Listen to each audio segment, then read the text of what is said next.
Hello and welcome everybody to the 2009 Monaco Grand Prix in FSR World Series Pro.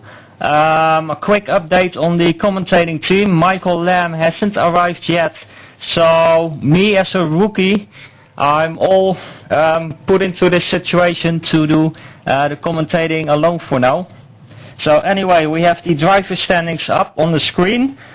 First we see Dimitri Dimados with 113 points. He has the championship lead. Second we see Lucas Euler with 79 points. Third we see Dave Carr-Smith with 58 points. Fourth we see Wainwright with 54 points. Fifth we see Marcus Hoffman with 50 points. Sixth we see Ben Phillips with 34 points. Same as Robert Fakes in 7th with 34 points. In 8th and last of the top 8 we have Mindukas Columbus with 31 points.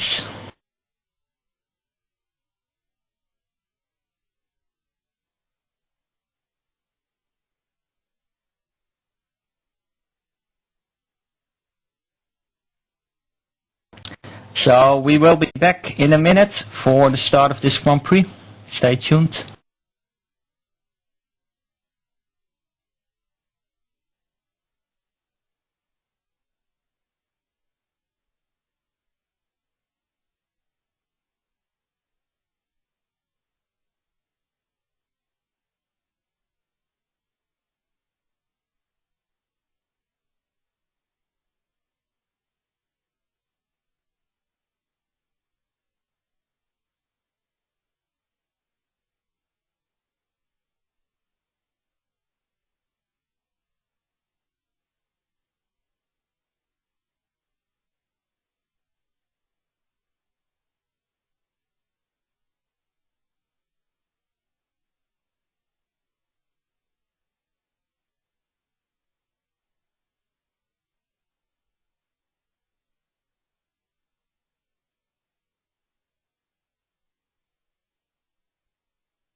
Okay guys, we are coming to a hot lap of Roy Waitmeister now, who has put together a great lap around this Monaco track close to the wall, so enjoy this lap.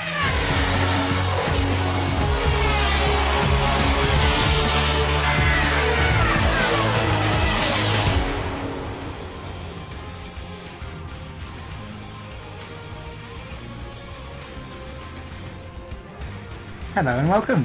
My name's Simon Smith and we'll be joined on board a lap with Roy Waitmeister in his Fast and Speed car, taking you for a lap around Monte Carlo and just exactly seeing why it's called the Jewel of the Crown of Formula Sim Racing. 18 corners on this one, and we join Roy down home straight, which is anything but straight, aiming for turn 1 Saint Devoux and going for that little curve there in no man's land. Hit the curve, swing it around, go up the hill. Trying your best to avoid all the barriers, which is generally a good thing in racing. Then going for Casino Square, make sure you hit the middle and then try and hook the curve on the way out again. But there's a nasty bump, and there's another one there which you actually have to drive round. Slam bank into Mirabeau, try and hug the barrier on the way round. Then you're approaching Lowe's, which is the tightest and slowest corner on the Formula Sim Racing. You have to go full lock into that. Portier is where you try to ride the curves to swing the car round, where you lack in grip but it's good. And then straight out of that into the tunnel, where you can run upside down if you've got full downforce going on, but I don't think Roy will be wanting to do that one. At 70 metres, brake for the seafront chicane, mind that barrier on the left, you can clip that and ruin your weekend. But try and take as much curve as possible before going fast through to back and then into the swimming pool complex, where it's all about trying to bounce the curves and take as much curve as you can without getting penalised. Aim for that bollard there on the way out, and then into Rascasse, which has got some nasty bumps on the left. Have a quick coffee in the cafeteria next to it, and into Anthony Nogues, which is completely off camber and wants to swing you towards the barrier. Then you're off and round for another lap down the not quite so home straight. I hope you enjoyed that. Roy Watchmeester will be looking for fun, frolics and lots of points come race day and Sunday, and we wish him the very best of luck. Thank you very much. Bye-bye.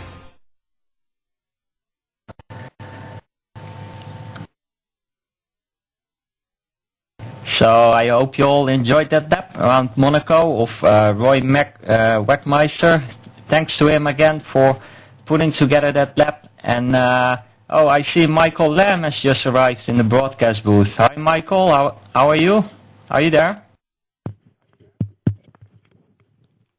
Yeah, hi Timon. Sorry I'm late. I had trouble negotiating the rather crowded roads here and route to the commentary box, and also got some rather funny looks from certain mechanics as well from certain teams. But I apologise to you, Timon, for being late. But thankfully I'm here now, and it looks like the race hasn't started just yet. But it looks like we're in for a corker of a race. Yeah, no problem, Michael. It's great to see you here. You are just in time for the start of the Monaco Grand Prix, and it's really heating up. So hopefully we get a great race. Yeah, and obviously no Brian this week, unfortunately, Timon, as he is out somewhere in a posh restaurant having dinner with his lovely wife. So, well, that's nice. That's nice for him, but obviously his company is missed in the booth. Yeah, definitely, Michael. There's no replacement for Brian. Definitely not. So we will miss his screaming this race, but he will be back here next race. So that will be great. Yeah. So no Monaco orgasm, unfortunately, for Brian. Exactly.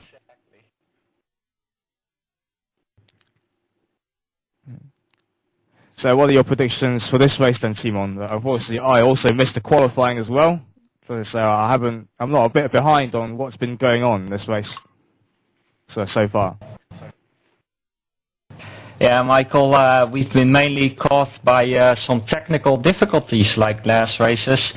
So there seems to be a bit of lag again on the server, like in the last races. They switched the server this afternoon, and there are still a little bit of lag for most drivers, so it's going to be very interesting to see how that first lap goes. Hopefully no red flag. The qualify, I missed it by all these technical things, but I think Lucas Euler is on the pole position. Dave Carr-Smith got the second place on the grid, and Rasmus Tully is third, but I'm sure we will run through that in a minute when we move to the race, Michael.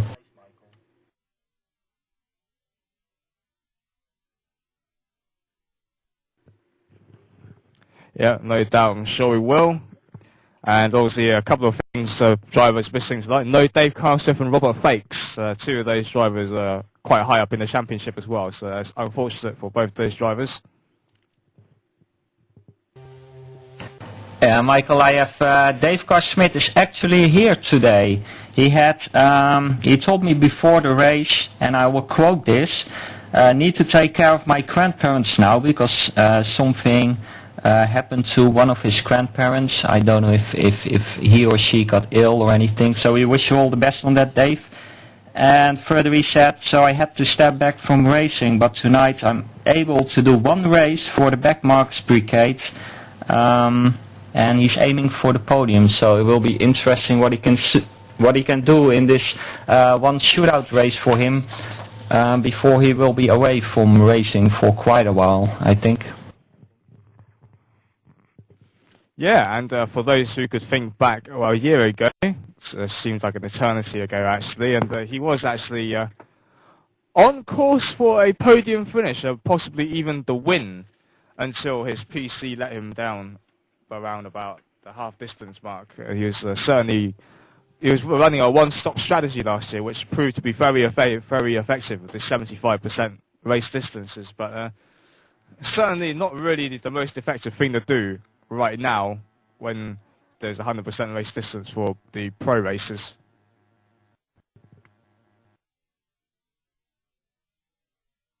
Yeah, definitely, Michael. I was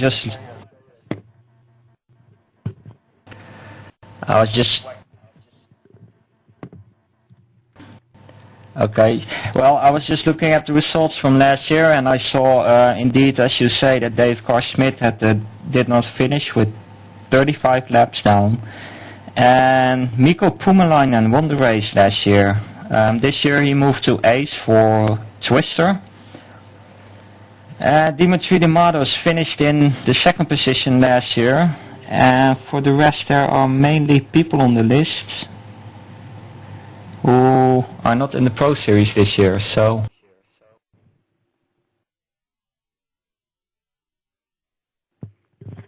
Back to you, Michael.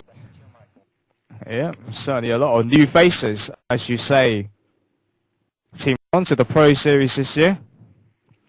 And it's also worth mentioning the Hancock Grand Prix team has started to field one car in the World Series Pro as well.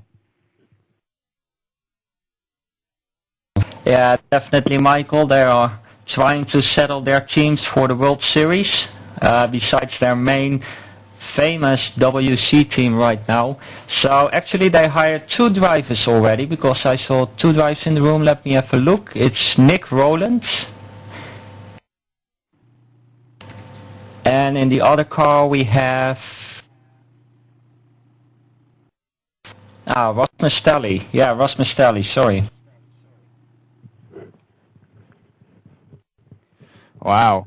So, well, it's certainly certainly a case of musical chairs going on for in the FSR this week. There's more to come on that. It's certainly affecting WC as well as other World Series as well.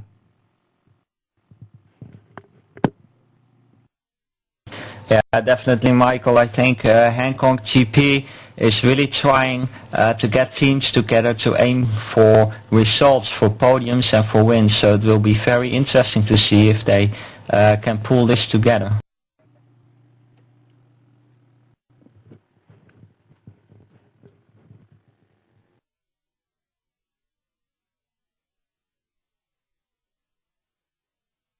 Yep, and incidentally, that Dave is sporting is driving for the backmarker brigade this weekend, Timon, and well, I have to say the purple or pink, however you like to call it, is certainly a rather fetching livery.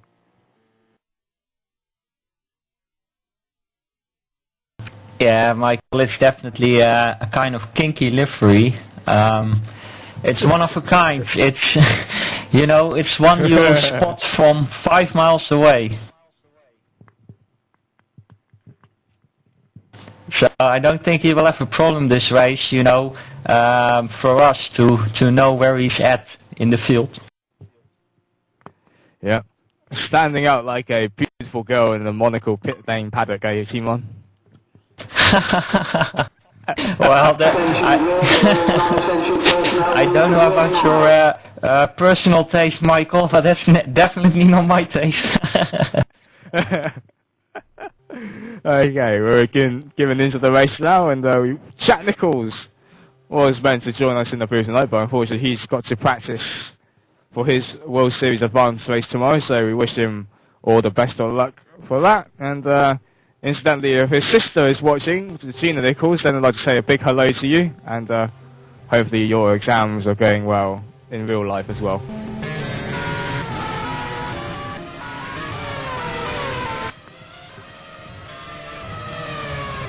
Alright, so the formation lap has begun, so now the car has just gone around, or going around Santa Boat now, as you can see on your screens. So far so good, nobody's hit the wall yet on the formation laps.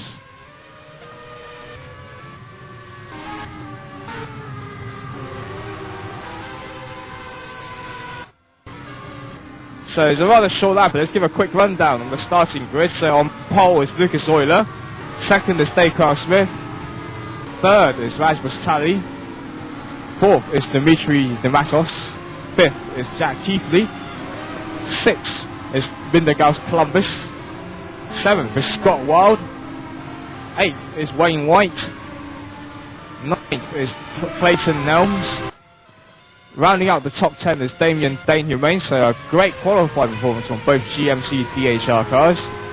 11th is Emir Isao. 12th is Nick Rowland.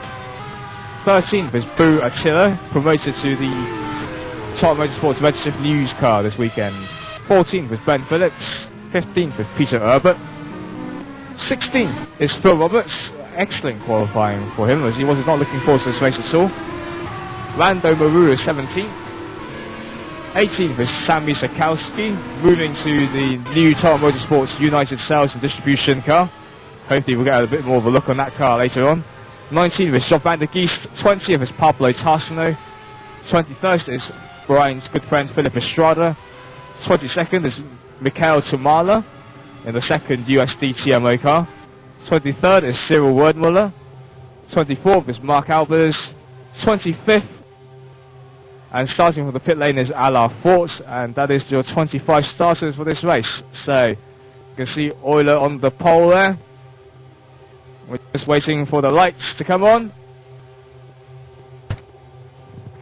And who's going to be drinking the victory champagne at the end of this race, and who's going to be drowning their sorrows, eating chips on the sidewalk or the pavement outside the casino. We're about to find out here at Monte Carlo. Here we go. Are you ready? You ready? You ready? Launch already. Drop the button and let's go! And a good start from Lucas Euler as we head down to the stand to vote. Carl Simmons, the second time he's been spun. Oh, there's a big crash in the back. I think there's going to be red flag, Timon. Big crash, a lot of cars involved. Ashley, it might be alright. We might be alright. Well, nobody. Yeah, well, Charlie is injured, or his car is. What can you see, Timon? Yeah, Michael, Rasmus Stelly got hit from behind. I don't know by who it. I think it was a GMT car. Back to you, Michael. Yeah, we've got another incident down into the mirror Boeing, or a couple of cars being shuffled out, but Sam Sikowski in a bit of trouble, I think. We're looking at Lucas Euler. He's going around the chicane now, approaching the swimming pool.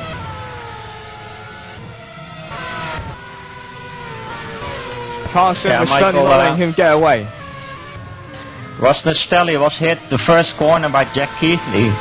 Maybe it was because of the lag, so maybe there's no blame or anything, but it definitely caused some mayhem in the field. Yeah, it certainly seems to be the case. So at the end of lap one, it's Euler, Carl Swift, Keithley, DeMatos, White, Dane Humane, Columbus, and Scott Wild is in the pits along with Tally. They're queuing pit boxes as well. Oh dear me. All going off here at Monte Carlo. Phil Roberts rounding out the top 10 at the moment. I think this is such a disappointment for Rasmus Stelly, but I think he got his pit box actually, because he queued up behind Scott the Wilder, but he got away now, so probably they had two in a box. So that's something new. Wow. Well, Ben Phillips has got a stop-go penalty. I'm not quite sure why, but he's got one.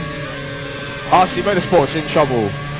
Both cars in trouble. Mark Albers is retired from this race already, so that's unfortunate for the Dutch driver. Yeah, Michael, it seems Dimitri de Malis is putting some pressure on Jack now in P3. So it will be interesting to see what is going to happen there.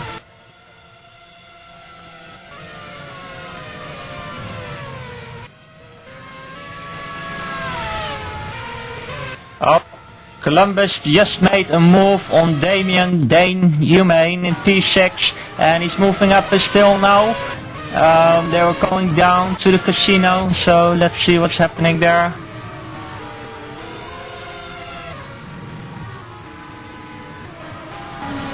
Yeah, Damien Dane Humane managed to create a gap again, so. And meanwhile, Dimitri Yeah, Dimitri de Mouse is on the back of Jack Keithley. He's coming up in the chicane. He's moving up on the inside. Oh, Michael, did you see what happened there? Yeah, I saw, just about. I'm suffering from some lag here, so it's difficult for me to commentate at the moment.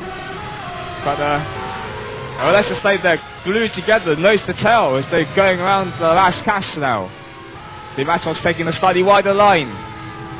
And to answer the nose, powering down hard, down onto the pit straight, or what is called the pit straight, but it is a right-hand curve. Into standard rope, breaking down into second gear for Keithley. Now on the run up towards the hill. Dimatos, can he do anything here? Oh, he's ever closer to that GMT car. On the run down towards the mirror bow now. Up the inside, no, he thinks better of it. Now can he do anything into the Grand Hotel hairpin? No. Yeah, Michael, and meanwhile... oh! Timon. Yeah, no problem, Michael. Meanwhile, Lucas Euler and Dave Carr-Smith are pulling a gap. So I think Dimitri de Mouse wants to pass Jack Keithley as quick as possible. Back to you, Michael. Thanks, Timon. Another car in trouble with a stop-go penalty is Pablo Tassano. Not sure why.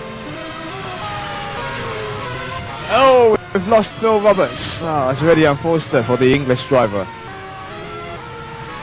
There's certainly a lot of drivers retiring at the moment in this race. I'm going to see what happened. I'll try and find out what happened to him.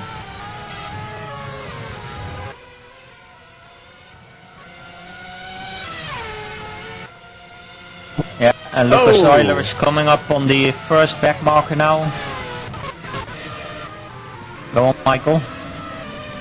No, it's just a big crash of Phil Roberts there. He dropped it on the exit of the swimming pool.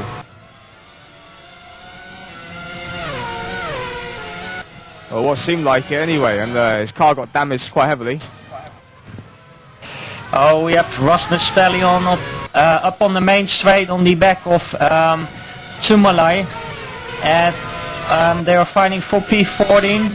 They are moving up the hill now towards the casino.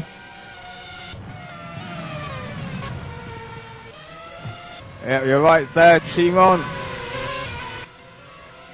And, well, they're going down to the mirror bow now. Can Tumala do anything? Oh, he's outbraced himself. Has he? Yes, wow, that was amazing, Michael. Yeah, he outbraked himself there, and that's not a place you want to brake too late. But luckily, there's a little runoff area where you can run straight and put it in reverse and get back on the track. Yeah, it's all about counting yourself lucky there. But out front, the leaders are in a class of their own.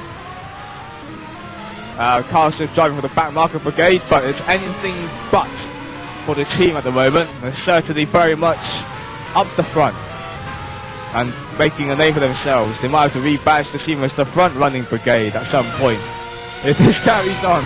But you're looking at the battle for third and fourth once again. Dimatos and Keithley. GMT versus Ash Racing. No doubt Tom Ely will be quite happy with the performance of his cars once again. At the moment, field is getting a little spread out at the moment, or they're still quite close, there or thereabouts. Now it certainly looks like, Timon, that the top two are certainly seem to be on a light first stint, certainly pointing towards it, given the way they're running away right now at the front. Yeah, definitely, Michael. If you aim for a free stop here, you really want to be on the front of the quad. And that's exactly where Dave and Lucas were.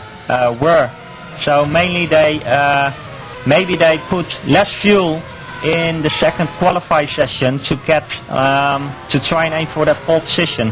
And it seems they got a quicker pace. So indeed they are maybe on a free stop, and the other guys are maybe on a different strategy. But anyway, we will see that a little bit later in the race. Certainly will indeed, and we're still looking at Keithley and Dimitri Dematos. They go through into the tunnel. I know that Dematos is probably getting quite frustrated now, being stuck behind that GMC car. It's now 7 laps, or will be the 7th lap at the end of this lap here, and the times are certainly slower that Keithley is setting compared to the other cars around him. As Van der Geest is being lapped there actually. Moves out the way nicely around the Raskas. They complete the lap now. 13 seconds. Dematos is out behind Euler. He really needs to get on with it. He wants to stand any chance of winning this Monaco Grand Prix. Yeah, definitely, Michael. This is going in just a few laps. As you say, they got almost 13 seconds. Lucas Euler and Dave Carr-Smith are lapping 13 high at the moment.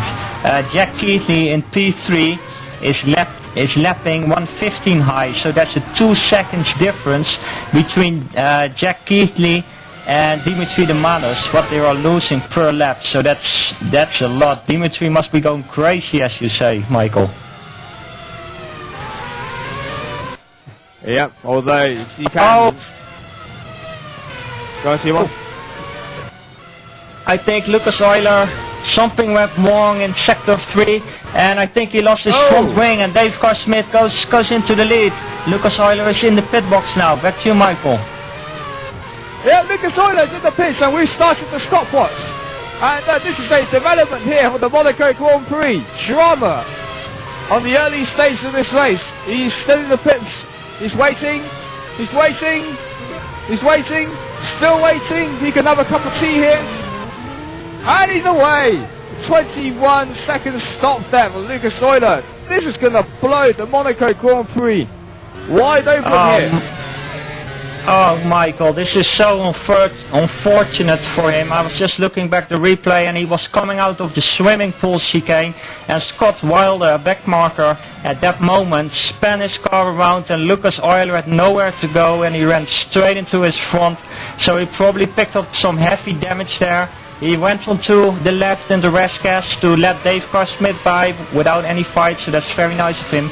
And then he dove into the pit to fix it.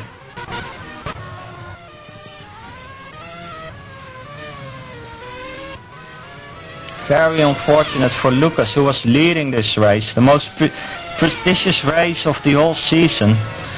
Michael? Yeah, very unfortunate for Lucas, and this is not going to help his championship hopes here for World Series Pro, as his teammate has already got a strong stranglehold on this.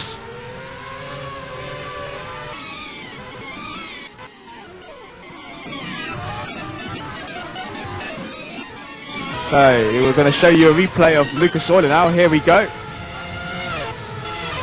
He's just coming out of the second part of the swimming pool. And then... a bit difficult to see on that angle there, but the damage is done. So now go back to live. The battle between Dematos and Keithley is seriously hotting up now in second place.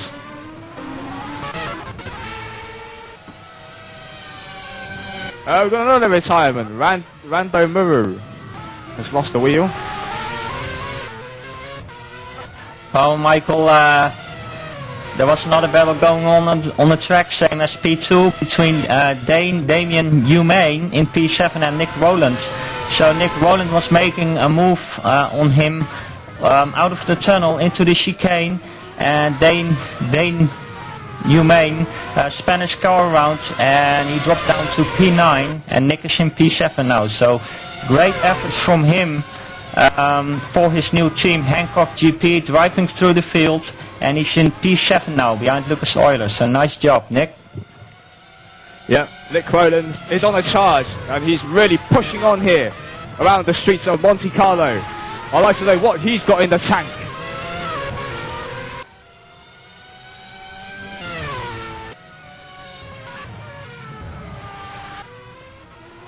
Yeah, Michael, I've been just looking at his lap times, and he seems to be in the 115s, 116s, so I don't know if he was stuck behind other cars, or he's just maybe on a regular, safe two-stopper, so...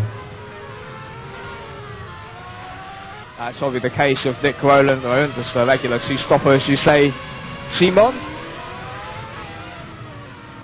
And there seems to be a tyre yes, Michael. stuck at last pass. Yellow flags up by the swimming pool. I'm not quite sure why. There is debris around there. Still yet to clear yet. And well, very strange. Anyway, so you now look at our race leader, Dave Carl-Swift, in the rather fetching-looking back marker for gay car. P2. No doubt. As it's only will cut back to second place. There we go. So it's been a race-long battle so far of 11 laps so far in this Monaco Grand Prix between Keithley and Dimatos. And no doubt Dimatos is getting very impatient, more than ever now. Although he can't afford to do anything silly. Otherwise you'll lose points in the championship, which he does not want to do. And you certainly don't win championships by crashing into walls or taking out your rivals, that's for sure. Yeah, definitely, Michael.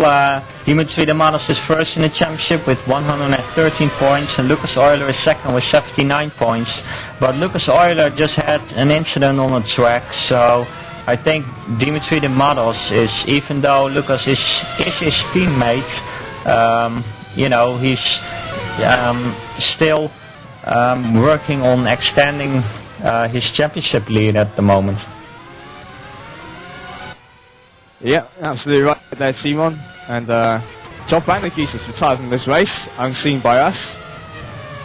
So that's unfortunate for the Twister driver there. And the team. So you now look at Mindergaus Columbus and Wayne White. The Suitor Motorsports cars nose to tail as they go around there into the Portier now.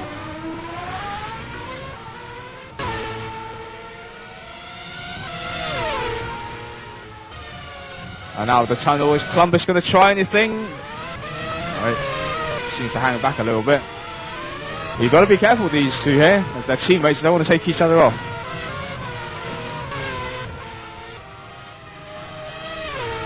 Yeah, Michael, I just saw on the live timing that Dave Carl-Smith in his previous lap had a 1:21.8. So I don't know if he made a mistake or anything, but now he just came over the start and finish, and he did a 1:13.6, and he still got a gap of around 16 seconds. So all seems to be okay for him at the moment. Yeah, he's looking very strong, and I hope nothing goes wrong for him. As we now look further down the field, Timon, not Nick, what am I talking about? Sorry, Timon. Between Sammy Sikowski, Cyril Werdmuller, and Rasmus Tally. So it's Torrent and Hancock as they go around Anthony Lowestown down to the start-finish line to complete another lap around the streets of Monte Carlo. Is Werdmuller going to dive up the inside here? No! Oh, I think we're seeing a bit of lag down our part. Well, he's certainly been delayed and he's lost ground. So Rasmus Tally. Yeah. And Sammy Sikowski has hit the wall, I think, going down into the mirror boat. Tally up the inside. And he's through. So Rasmus Tally really not holding no holding back around here at Monte Carlo. He really wants to get a good finish here, especially for his new team. Yeah, definitely, Michael. He's putting a lot of pressure on those guys, and I think they are just overdriving their car and making mistakes, which is the only way really to overtake someone here, to push them into mistakes. What happened to what happened to Muller? He just got too early on the throttle, I think, and he just spun it into the wall. So unfortunate for him. And he seems to be pretty bent at the moment. Yep, he's going into the pit. It's unfortunate for word. Well, slightly deranged car, I think. We're on board with Dimatos now, going up the inside of Keithley. No. Sign suggesting that Keithley will be running longer than Dimatos. If A, Keithley's holding him up, and B, Dimatos showing signs of impatienceness, if that is actually a word, around here, Monte Carlo. Around actually Lowe's. Down the start finish straight. Yet again to complete another lap here. Half a second is the gap to gain the Santa Vote. On the run up towards the hill here, past the building and apartments on the left. No doubt there's plenty of fans there. As they go around into the first part of the Casino Square. Right down. There's a bump on the racing line, let's get off it. Up the inside of the mirror boat. Ooh! Just can't quite get by. Wow, there was some close racing, Michael.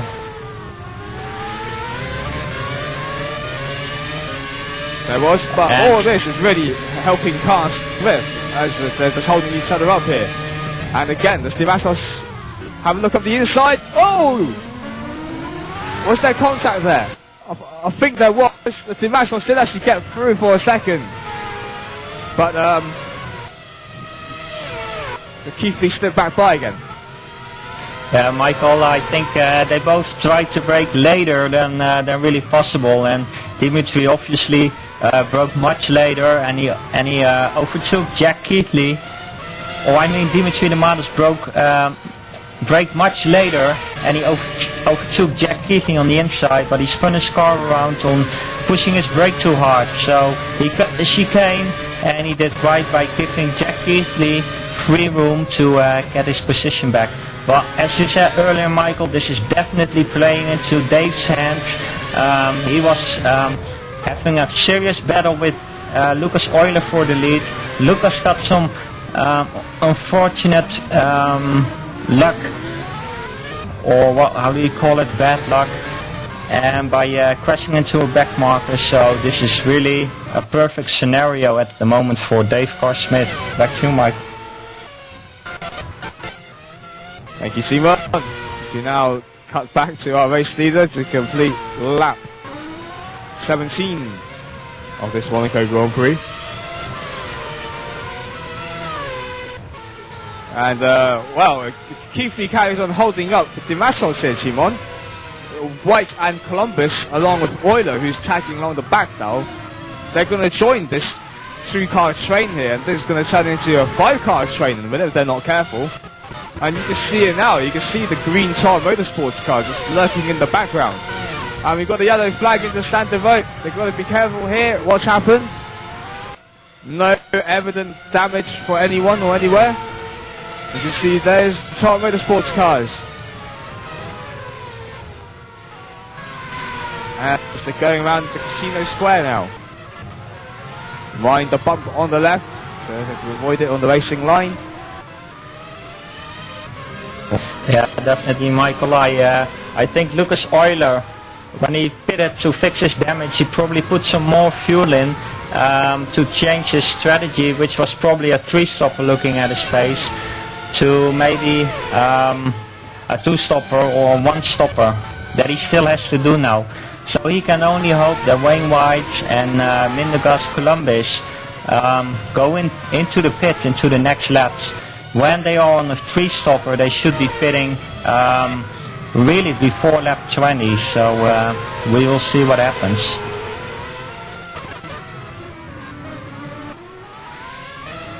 Yep, indeed you will. As we now look at the Dimitri de Matos, who is still stuck behind that GMC car of Jack Keithley. And is de Matos really going to be going out on all-out attack mode today, or is he going to hang back a little to maintain his championship lead that he's got in World Series Pro? He really cannot afford to bang wheels and bend the suspension with the car of Keithley, although he's certainly been coming pretty close today so far around here at Monte Carlo. As they're going to the Grand Hotel hairpin. It looks like he nudged Keithley there briefly, although it's hard to see on my screen because I have a bit of lag. As they go into the tunnel now.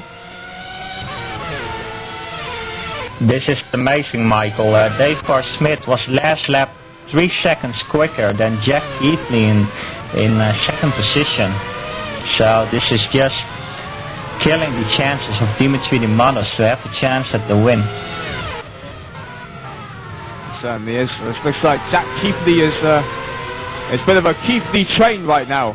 Oh! What happened there? Oh, I think he collided with a back marker, did he, Timon? Jack Keithley was slow there, but what I saw, he's tangling with that faster than speed car, Pablo Tarsano. So that's released Dimitri Dimanos into second place. Now let's see what he can do. But, wow, that is exactly what Dimanos needed. And that's exactly what Carl-Smith did not need, even though he's got a 32-second lead over Dimanos. Oh, Michael, that was just crazy. He just came out of the swimming pool chicane, same really as Lucas Euler. Pablo Tassano, who is a back marker, who seems to be seriously damaged, moved on to the left to let him pass, and then he suddenly moved to the right. And, you know, Jack Keithley had nowhere to go. He just runs straight in his back.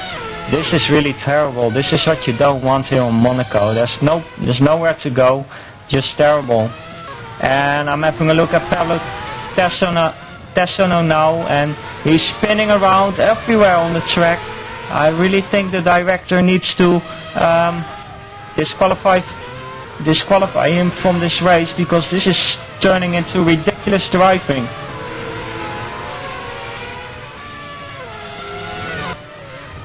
Yeah, we got a replay of it now, Timon. Where Jack Keithley, where is he?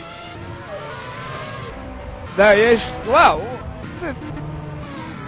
Pablo just speared right. I don't know why. Just look like unless the seems to caught a wall or something. Yeah, Michael, also in the last corner of that lap. Also in the last corner of that lap, he spun it around and he put full throttle on and he just ran into someone else, so I don't know who it all went so fast. And now he spun somewhere else on the track too, so I think he really needs to get a call by the director to escape from this race. Yeah, as you say, it's really unfortunate on what's happening around here, Timon. Well, as you say, you really do have nowhere to go around that Monte Carlo, but it looks like Keithley's car is largely undamaged, although he just clipped the wall. Going through the fast left-hander, can't remember the name offhand of the corner, but he has got Wayne White breathing down on him. And Columbus, has he pitted, Timon, do you know? He's down to 7th place, now behind Nick Groland and Lucas Euler. Yeah, I think you're right, Michael. We totally missed that, but he did a 129 on his previous lap, so I think he went into the pits, or maybe he made a mistake also. I'm not sure. I will try to find out. Well, if you're not sure on that, Timon, one thing for sure is Dimanos is now finally released, and he's really stretched the gap between him and Keithley. He's now well over 5 seconds. Although the pace looks very evenly matched between Dimanos and Carl-Smith at the moment. Yeah, Michael, new fast lap from Carl-Smith. I think Mindegas Columbus, he lost 15 seconds on that lap to his personal best, so that's definitely not enough time to make a pit stop. So I think he just made a mistake there, or he ran into a back marker, and yeah, unfortunate for him. But that puts Nick Rowland in P6, and he's really moving up through the field now, so he's doing a great job, Nick. Yeah, and at our thoughts as we charge on this Grand Prix, Pablo Tarsano in the pits again. they might as well make a permanent pit stop bar for the faster than speed driver at this rate. Well, 34.5 seconds is the gap between Dematos and Carl Swift now. Timon. So, certainly, Timon doesn't... I'm getting my names mixed up tonight, sorry Timon. Certainly looks like the Dimitri Dematos has no answer at the moment for Dave Carl Smith. Yeah, Michael, you called me Nick earlier, so I know you fancy him more than me, but that's okay. I don't have a problem with that. Well, anyway, it definitely, when Dimitri the Models overtook Jack Keithley, he put down a pace in the low 14s. So that's Dimitri, he's doing low 14s at the moment. They have already passed the 3-stop window, so it seems like Dave Carl Smith and also Dimitri the Models are both on a 2-stopper. And also all the other guys behind them.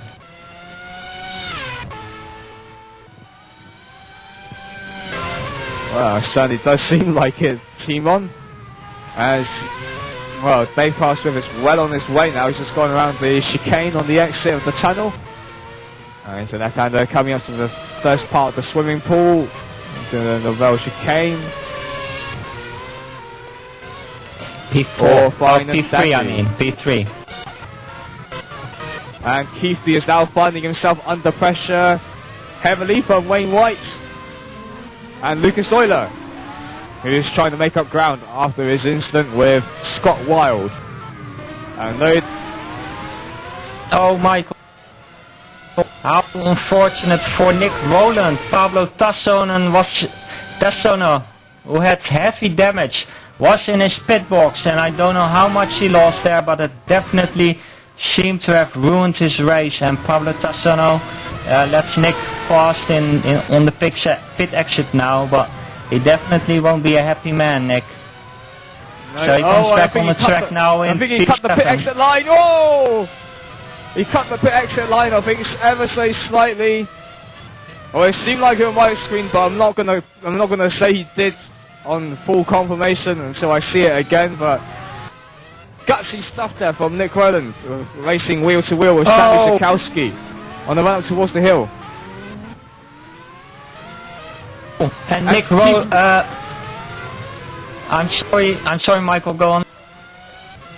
Jack Keithley's in the pits, he's just pitted. And he's going to come out in... Where is he?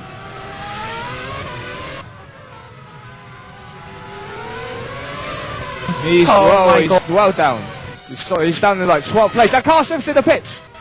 He's in the pits and he's coming out the pits now. Seems to be like a good stop from the back marker brigade. Out of the pit he comes, and mind the pit exit lines, Dave. You're far too experienced to mess it up, and sure enough he doesn't. And he's rejoined out in the lead. Oh, Michael, so much is happening at the same time. Lucas Euler on the previous lap cut out of the exit of the last corner. He ran up the curb and he clipped the wall with his left rear wheel, and he spun the car around into a full 360. So he lost, he lost a lot of time there. And Columbus and Jack Keithley are right up on his butt again. So.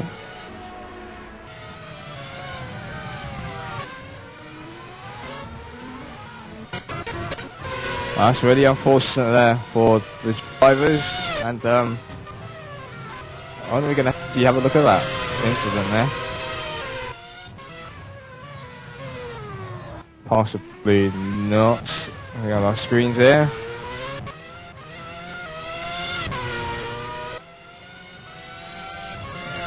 Doesn't seem like it. Anyway, we're looking at Carl Smith now. He still leads by 20.9 seconds from Carl Smith, and Pablo Tasto has finally called it a day, and he's left the circuit.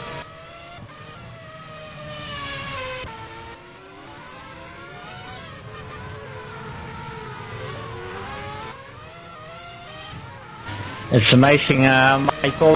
Dimitri the model seems to be heavily fueled again for his second qualifier. You know, the top 10 shootout where all the drivers who are in the top 10 have to take the fuel with them. And he seems to be really happy like previous Grand Prix because he's running 26 laps now without any pit stop. Back to you, Michael. Thanks, Timon. And Wayne White's just been in for his pit stop. You can see the lap time counter, but not his car. He's exiting the pit lane now, though, I can tell you. And he's rejoined out in 5th place, ahead of Jack Keithley, most importantly. Yeah, Michael, if you that is a two-stopper. If you multiply 26 laps times 3 stints, then you have 78 laps. So he's on a 26 stint for all the pace he's doing. Anyway,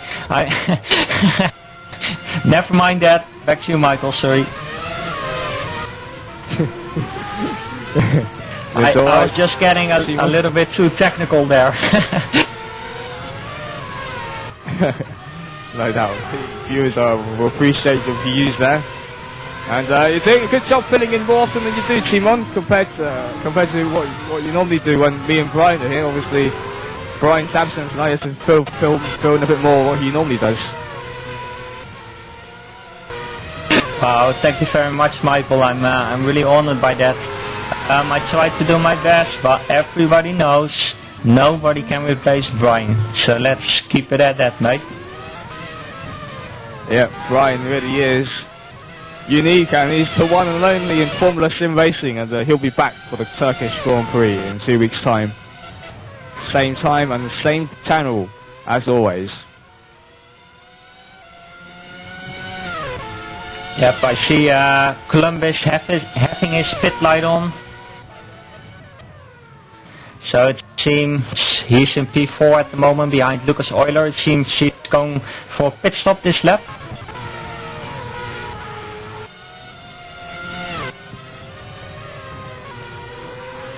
Let's see if that's the case. And there's a massive scrap going on down the field with traffic, and the leaders are coming up towards that one. It's going to be a few issues, I think.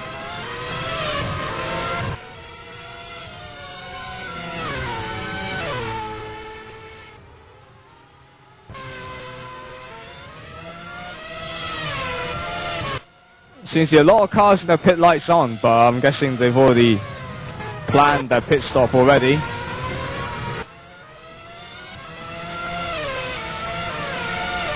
And how have you found the fuel consumption around here, Timon, with the Formula Sim racing cars?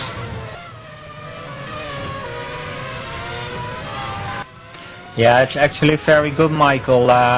You don't need to put much fuel to do many laps, so that's maybe why you see many guys do a two-stopper around here instead of a three-stopper. Also, the tire temperature is very good on this track. The tire temperature is exactly in the window where they perform optimal throughout the race, as long as you don't block your tires going into a corner. But that's no problem here, because probably all of these guys all use the ABS system to prevent that from happening. So definitely this is a great reason why they're all doing a two-stopper. Back to you, Michael.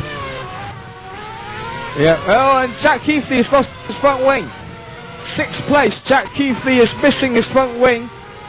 Unseen by me, and possibly as you as well, Timon. I'm not sure if the director picked it up or not. I wasn't looking on the screen, but Keithley is very much missing his front wing, and he could do some Red Bull. I'm trying to find a replay of that. I just see it. Oh, he just came onto the casino straight and he hit a back marker there.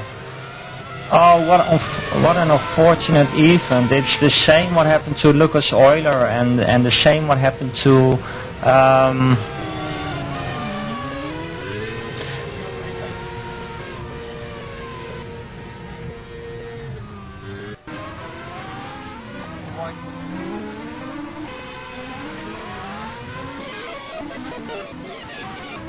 and he just comes out of the pit, Jack Keithley, and it's really unfortunate for him because he was doing a great race, and he's one of the 3 victims now who has run into a back back marker, so I don't know if that's just being impatient, you know, to overtake a back marker, or like we saw earlier, that the back markers are just making a little bit of a mess of it. So unfortunate. I can really cry, Michael. I wish I had a tissue box here. Yeah, oh, it's really unfortunate for Jack Keithley there, and that was one of the RC Motorsports cars. I think it was Clayton Nelms, actually. Yeah, In definitely, fact, Michael, that's the guy. Yeah, in fact it is him, as he's the only one running at the moment. And it looks like no damage done to his car, but Jack Keithley certainly paid a heavy price with Clayton moving out of the way from there. Although perhaps, obviously Clayton is new to Formula Sim racing, so you can always speculate now in hindsight. Obviously in the heat of the moment of racing, you don't even think about these things. And we've got a great battle going on for 12th place. And Ben Phillips and Emir Isao.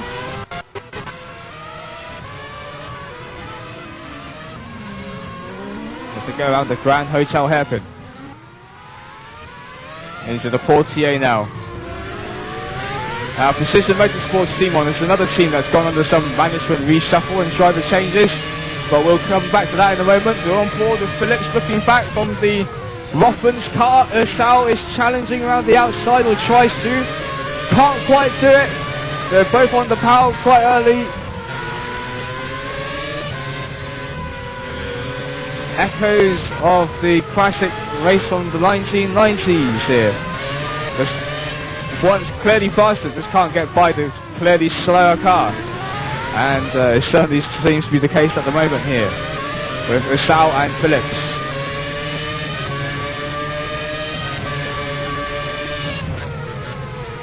Going to stand the boat. And again, no way through for Isao.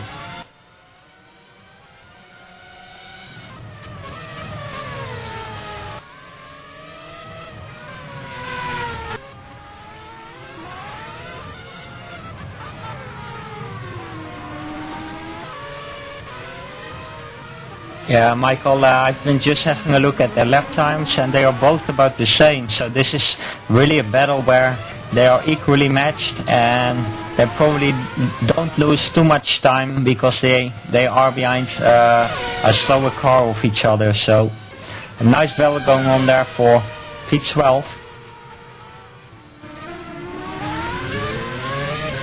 Yeah, and Isao just straddled the curb slightly on that chicane. Well, he didn't cut it, but certainly making the most of the curve there, straight lining as much as he can get away with. I see Lucas Euler went into third, so he probably managed to overtake Minicus Columbus somewhere. Minicus Columbus is right up behind Lucas Euler at the moment, but anyway, Lucas Euler back in P3. Nice performance by him to get back after the incident. It certainly is. And the car still leads. The Monaco Grand Prix is going around the Portier now. Through the tunnel. Yeah, Michael, I see Lucas Euler after that incident. I think I was in lap 8. I'm having a look now. Yeah, he pitted in lap 8, so he probably has to pit very soon. I don't know if he fueled himself very heavily, but it's going to be hard for him to fight his way through the field to the end of the race to get a podium, but it's looking good at the moment. Oh, Scott Wild has retired from this race. He got his car wildly out of control and smashed it into the wall at the swimming pool complex, and he's very lucky nobody hit the tyre that was bouncing across the track.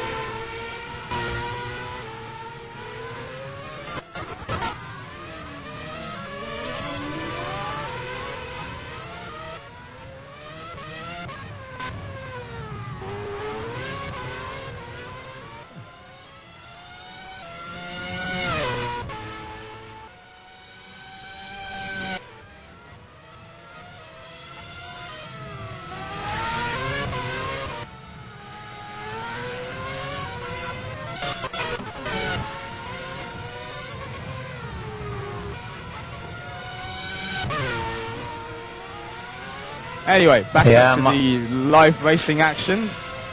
Sorry, did not see that Timon. Things are settling down Michael. slightly now. Oh, sorry.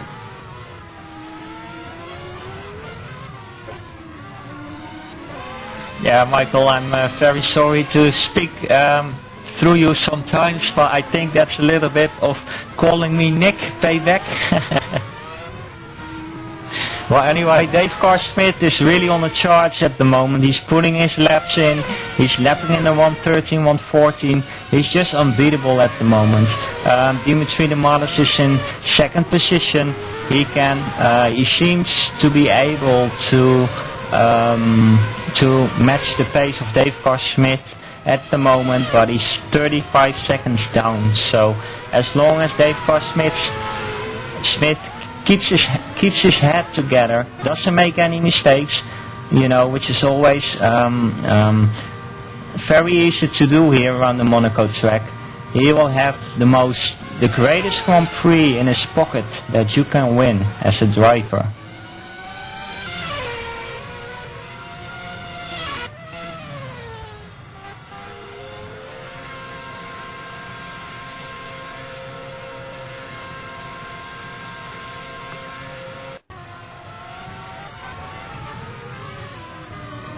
Okay, so a quick rundown through the order. We got Dave Carr-Smith in P1, we got Dimitri Dematis in second position, Lucas Euler in third, Minikas Columbus in fourth, Wainwright is in fifth, and in sixth we got Nick Rowlands, and he's the first driver to be a lap down to the leader, Dave Carr-Smith. In second we got Jack Keithley. In eighth we got Boo Attila, who seems to do a pretty solid job, doing no mistakes, overtaking the guys, some guys who did a mistake, and great job by him, Boo Attila. In ninth we got Dane Humane. In 10th we got Sammy Kowalski. Very difficult names around here. In 11th we got Ben Phillips, and in 12th we got Emre Yusol.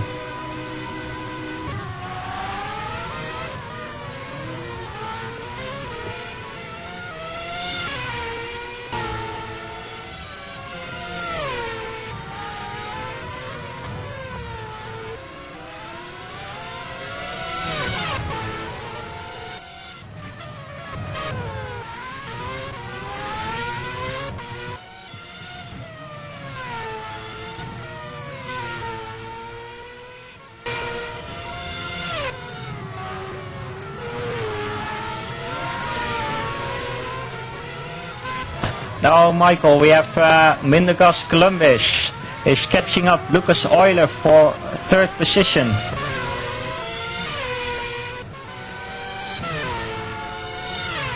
Yeah, he certainly is. Less than 0.4 of a second in it. Hopefully we can have a look at this. This is certainly the battle is hotting up. So there we go. Around Anthony Lowe's now. Down the start finish straight. Lap 37 completed here at Monaco into Santa Boat. Still just about under 0.4 of a second in it. On the run up towards the hill now. Towards Casino Square. Columbus very close to him now. Euler under heavy pressure into the Mirabeau, and Scott Wilde has left the building into the Grand Hotel hairpin. No way by around here. Wayne White another 15 seconds behind actually. Yeah, Michael, Columbus seems to be about 0.3 of a lap quicker than Euler, and is really catching up, and probably that is because Lucas Euler pitted in lap 8, and he has pretty much worn out tires on his car right now, so it's hard for him to put the pace down, but I think he's just aiming for the podium at the moment, and he's trying to stay out as long as possible. But Columbus doesn't want to have any of that, and I think he will do anything to push Euler into any mistake. Yeah. Do you think Euler would be running the super soft tyre, you think? Timon? I think, Michael, super soft is definitely an option here, but super softs fit best for a 3-stopper or a regular 2-stopper. As we all saw earlier, Lucas Euler pitted in lap 8. We are on lap 38 now, so he has done 30 laps already on that set of tires. So if he runs super soft, then he really must have worn tires at the moment. Oh yeah, that's a good point there. And Mikel Tumala has hit the wall somewhere. He's missing his front wing, down in 15th place. So certainly struggling at the moment. And Philip Estrada is passing him now. And look at the timing sheets. Very unfortunate for the Top Motorsports driver there.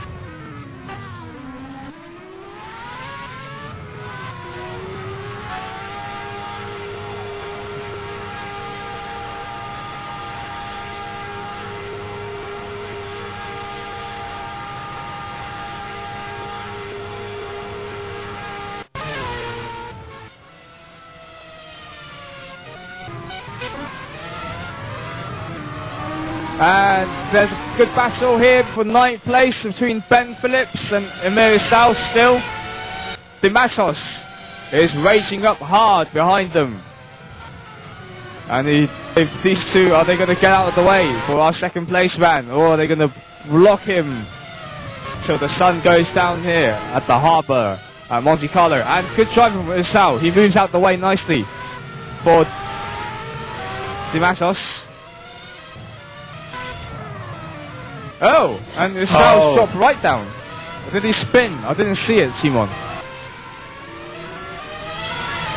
Yeah, I'm asking Michael. It's very strange what happened there. Hold on. That's released Ben Phillips and De Matos is down through, no problems. Yep. That was some very, very how do you call it, some very nice driving of him. He just stopped his car right on the track there. He let everyone by to save himself more blue flags, but he probably lost a lot of time there. So, but I never saw that much sportsmanship ever, I think, in a race. So great honor to him. Yeah, he actually lost about 3 places to Attila, Dane Humane and Nelms. So they lost all those places to let Dimitri De Matos through, and if I was Dimitri De Matos, I'd thank him after this race, as he's effectively ruined his own race, not in order not to ruin De Matos's.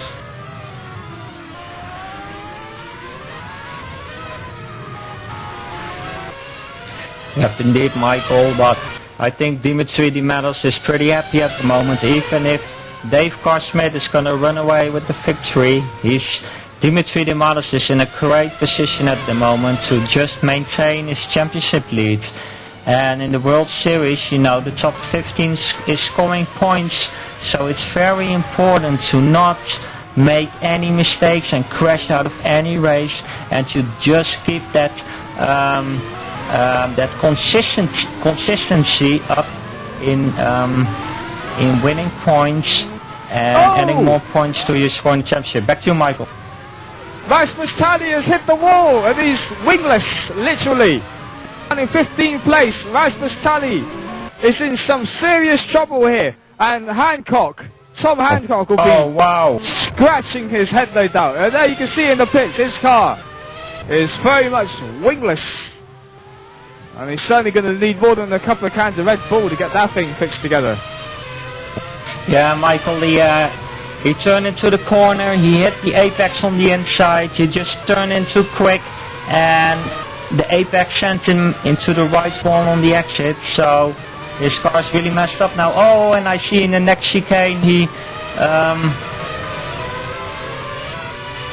went over the cutting prevention curves, and he jumped into the air and he went into the wall again to lose his back wing. So what a terrible race for him.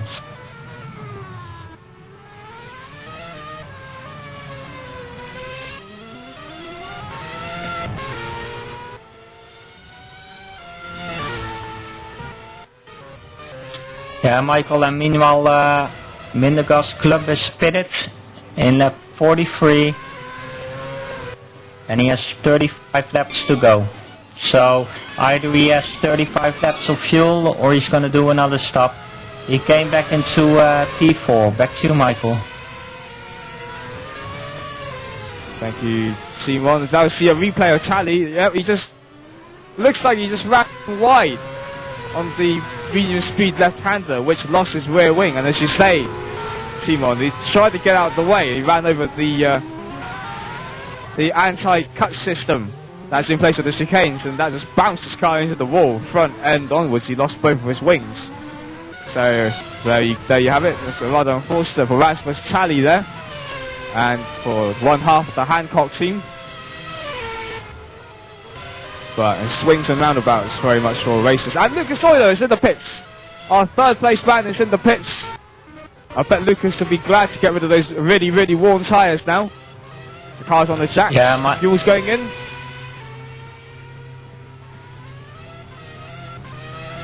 Yeah, Michael, this is going to be his last stop. He pitted in lap 8. He's spinning in lap 44 now, so that's 36 laps, and he has 34 laps to go now. So he's gonna put some fuel in for his last stint, and he's on his way now to the pit exit. Let's see if he doesn't cut it. Oh, just on the edge. Okay, he cut it, and he just came back on the track in front of Wayne White in P5. So nice job by Lucas Euler. He got P4 now. And I think he's going to have Columbus on the end of the Grand Prix if Columbus has to make a pit stop again. We will see.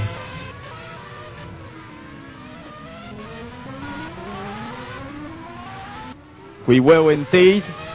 And Nick Rowland is running in the lonely 6th at the moment. Keithley, amazingly, is still running in 7th after all his troubles in the afternoon here. Ben Phillips is now still 9th actually. Now he's got Boo Attila behind him. Dane Hurain 11th. Clayton Nelms in 12th has got Emerius Sal behind him. That's a good battle to watch. 12th place, if we can cut to that. So RC Motorsports and Emerius Sal for Precision Motorsports as they're on the run towards into the riverboat now.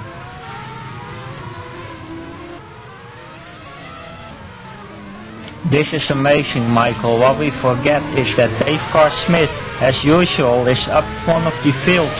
But maybe he is going to win this Grand Prix for the back marker Briquet team. So how amazing must that be for them?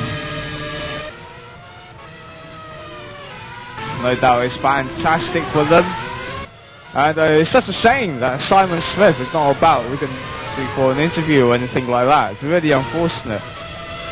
And if Dave does win here, there's going to be a fantastic debut for the back marker brigade, as you say, Timon. And I wonder if I remember correctly, it would be the first time in a long while in Formula Sim racing that a driver has won his debut race for a new team.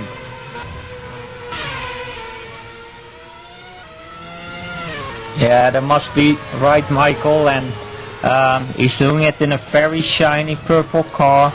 And Monaco is a fabulous city. It's a fabulous city in the mountains, fabulous country even. So it's all about having the best looks, having the nicest car to show it off. And look at the car he's driving at now. I think purple is going to be very hot the next year.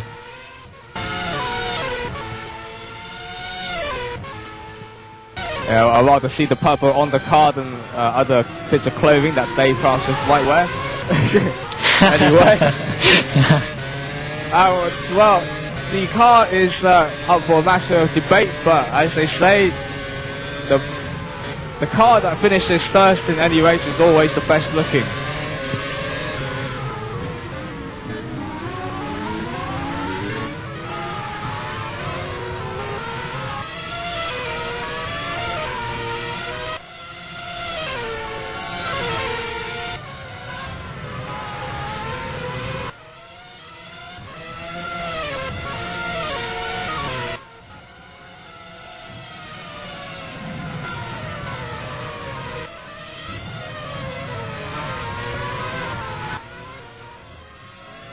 But as you say, Yeah, though, Timon, that this will be Dave's last race for a while for Formula Sim racing.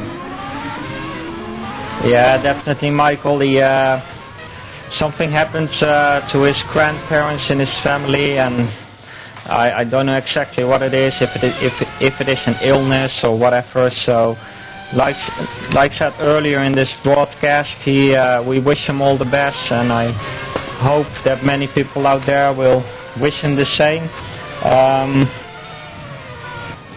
I'm just trying to find my paper here with the driver comments before the race.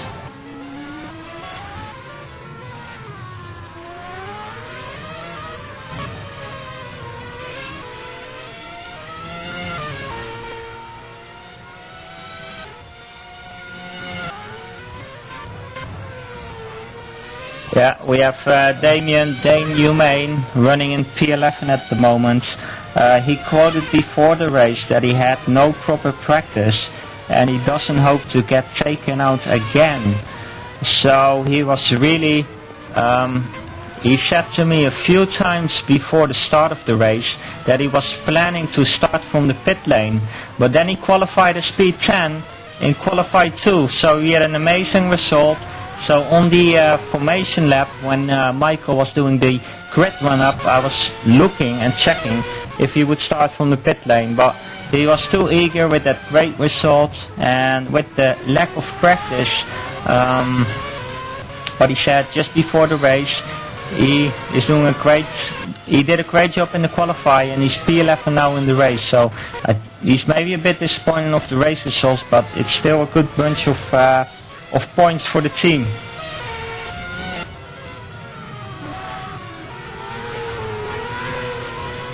Yep, very much so. So GMC DHR is one of those teams that do seem to be quite quick, and with the practice and preparation, they could be in for some strong results later on in the season.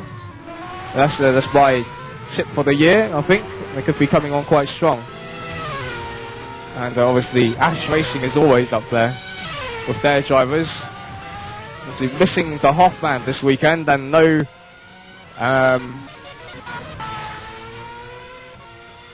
there's a second driver missing as well. Fabian Guckel. Oh, we got a front wing lying around at the chicane. Whose is it? Trying to find out. There's a front wing lying around at the swimming pool chicane.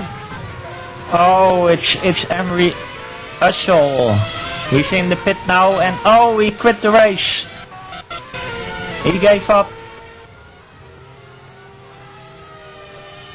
I think he was in P12 or P13, Michael, so he just went into the pit to fix his damage, and then he gave up.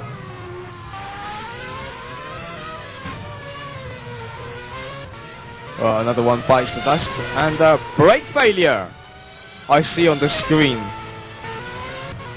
Wow, that's on lap 50 or 78. Or it's actually lap 45 for him, actually. He's a couple of laps down. Yep, Michael,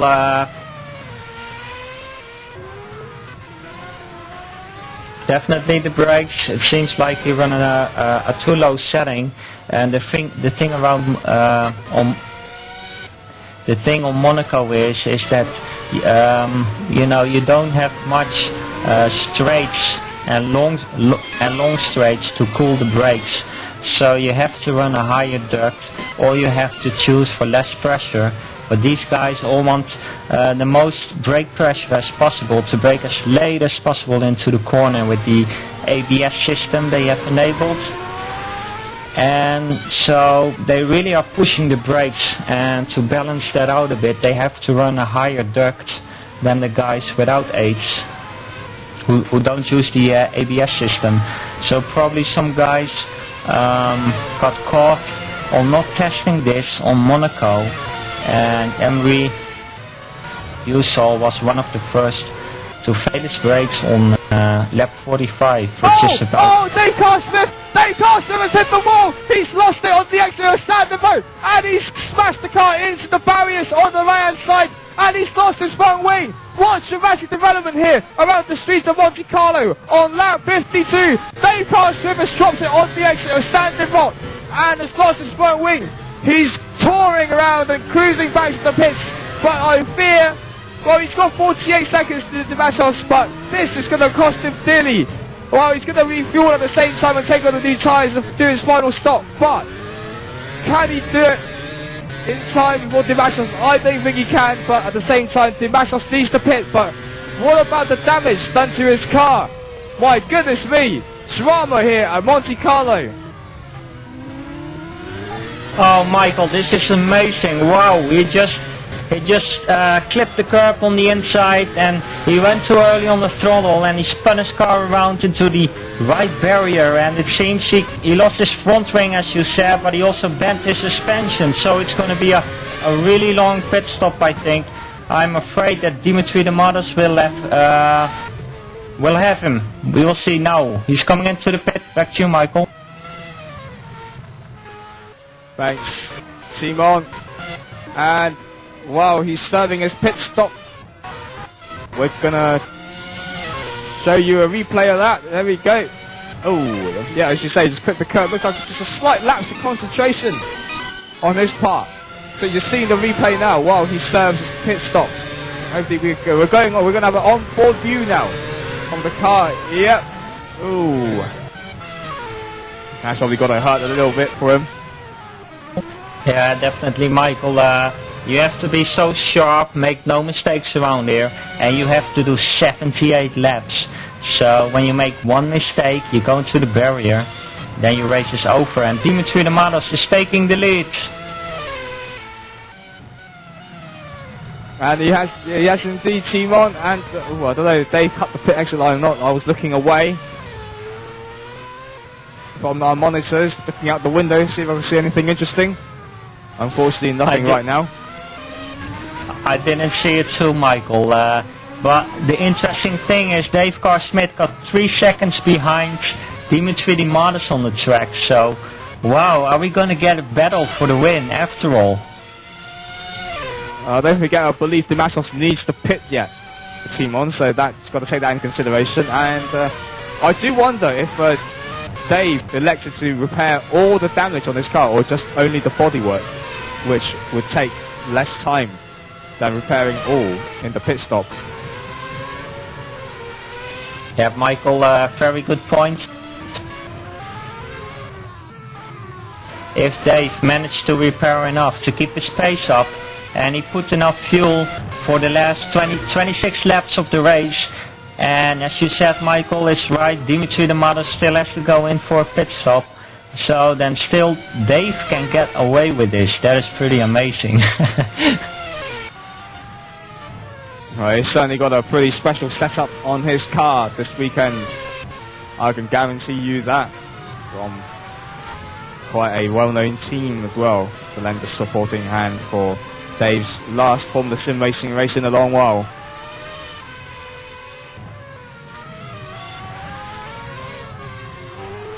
Yeah, he definitely must have won that, Michael, because he has been flying the whole race, but still, that mistake with so many seconds ahead, you know, he was ahead like 40 seconds, so that's a mistake you don't have to make, and you know, you have to put it down a notch, play safe, but unfortunately for him, and okay, it can happen to everyone, you know, it's a difficult track, the barriers are, you know, next to the track, there's no room for mistakes, so there's really no blame in that. It's just unfortunately for him, but fortunately for us, because we got a little battle on our hands, it seems.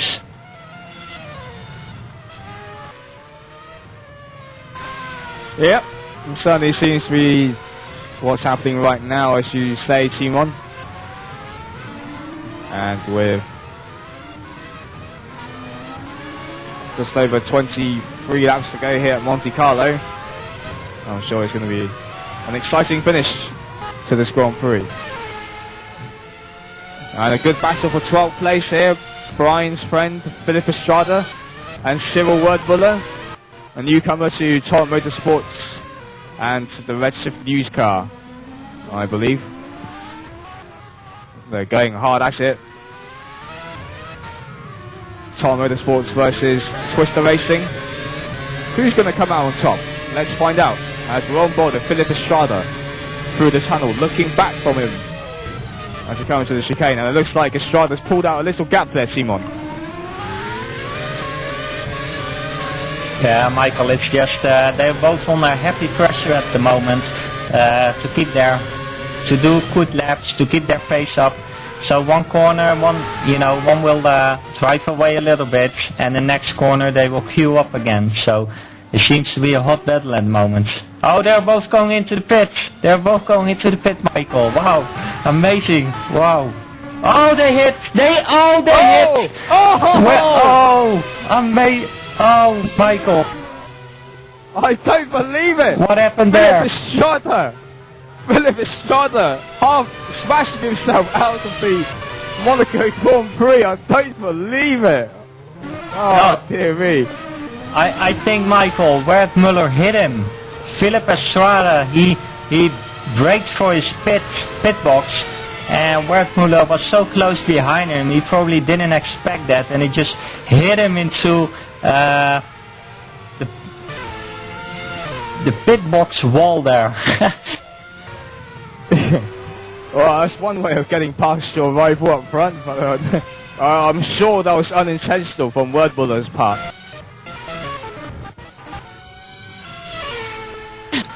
Yeah, Michael, Philip Estrada just ran wide in... Dimatos is in the pits, and that's Carlos back into the lead now. Dimatos exiting the pit lane about now.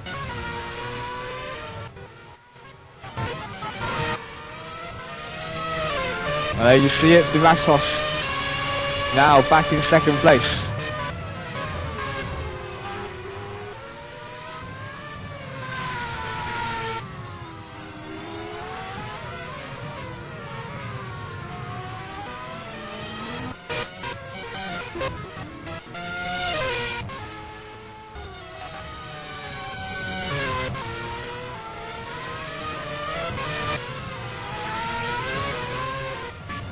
Yeah, Michael, that was a pretty...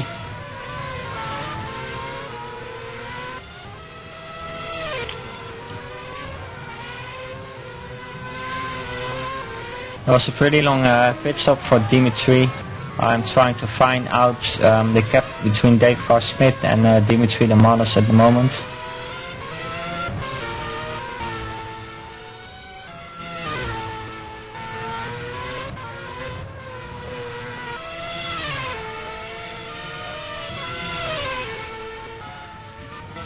Seconds I'm seeing on the FSR TV screen here, up here in the booth. Slightly less than that, 10.8 now the gap is, as they cross the start finish line. That is the time that you see on your screens, 10.798 seconds separates Dimatos and Carl Smith. Now, is Dimatos going to be putting in the charge and trying to close on Carl Smith, or is he going to let him go and just settle for second to consolidate his championship lead here in World Series Pro? Yeah, Michael, Dimitri Dematos just got... They are both on the same amount of fuel at the moment, because they have the same amount of laps to go until the finish. But Dimitri Dematos pitted around 4 or 5 laps later, so he got a little bit of fresher tires. Fresh tires are really to the maximum in the first few laps, so he really has to push them now to try and close the gap as much as possible to Dave Carr-Smith. But I don't think he will make it, but as long as he pushes and pushes and pushes, Dave Carr-Smith might... it might place a little bit into Dave Carr-Smith's head, and he might make a mistake again. Back to Michael. And Dane Jimenez beats his car on the curb there. Oh, he's got it going again. But I don't know if you can see it, Timon, but Dane Jimenez hit the wall and ended up beating his car on the anti-cut curb system, and he's hit the wall. Rash Cash totally out-braking himself, and well, that's bit of a messy end, so it was been quite a strong afternoon for Damien.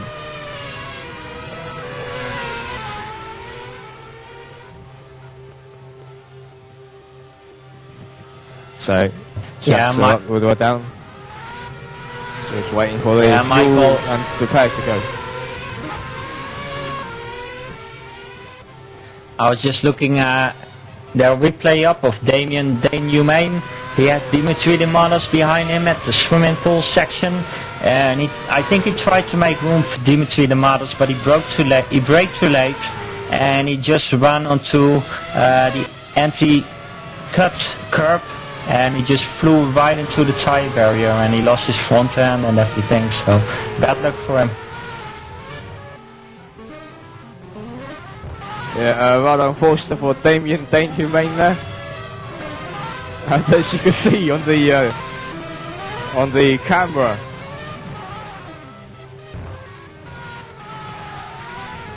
he's still struggling to get out. Giving you a full replay of this to show the excellent skills of how to get your Formula Sim racing car off a anti-cut curb by Damien Humane there. That's an excellent guide.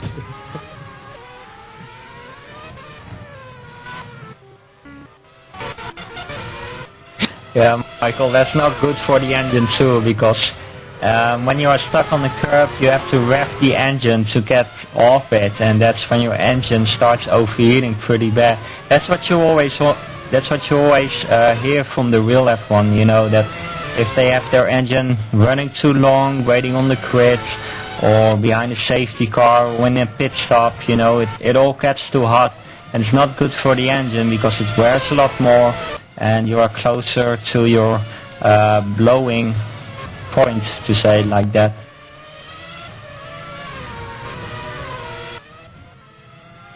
But anyway, yeah. He managed to do it, Michael.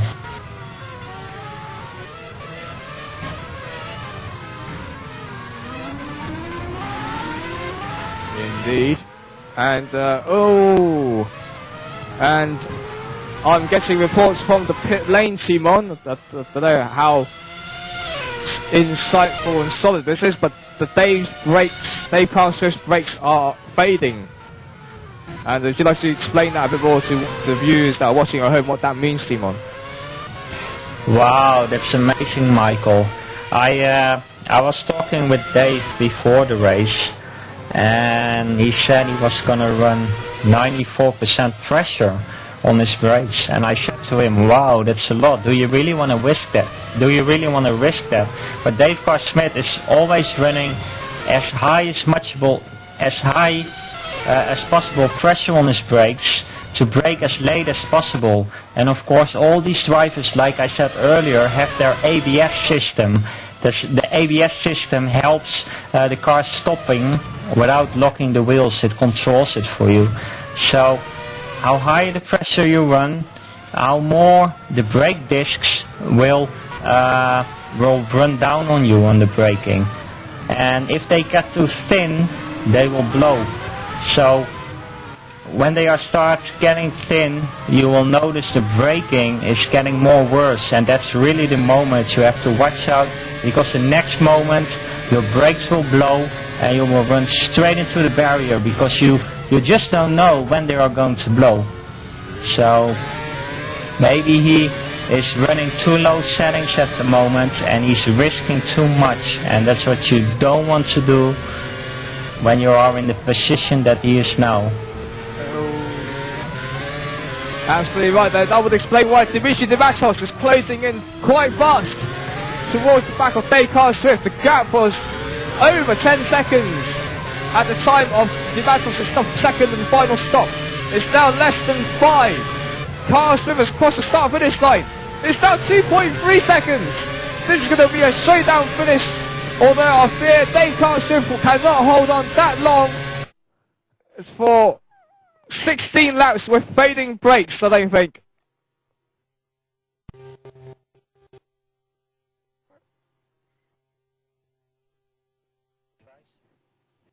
And oh dear, looks like the server's been, we've lost connection to the server.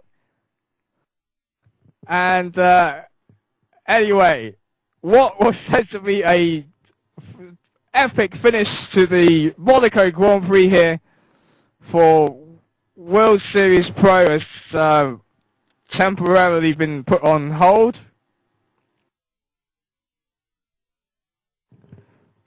Well, Timon. Yeah, Michael, I think we have a little bit of a crisis situation here going on at the moment. The race was almost finished. It was well over 75%. So I don't know if FSR has the same ruling as the real F1 that you can give points, full points to the finishers or to the people who did more than 75%. But at the moment, it looks that the FSR racing server has gone down.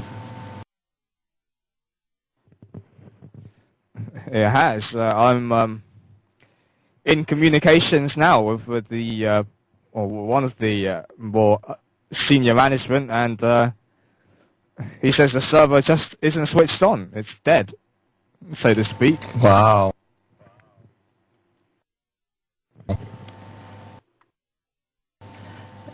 Yeah, that's a really big hit for these drivers who, yeah, I'm looking into the R-Factor lobby now and I see many drivers complaining that they lost connection to the server. So this is really a big blow for these guys who practice a lot, and this happened to them. But on the other hand, you have these technical difficulties, you know, it's all technical, it all runs on power. These servers are in the data center, and you know, a power cut or whatever can happen anytime. So it's really bad luck that it happens now. So what a big blow. Yeah, there's no sign of the server anywhere in the matchmaker R-Factor system.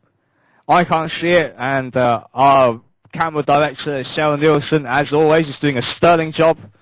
As usual, is frantically trying to find it, but to no avail, sadly.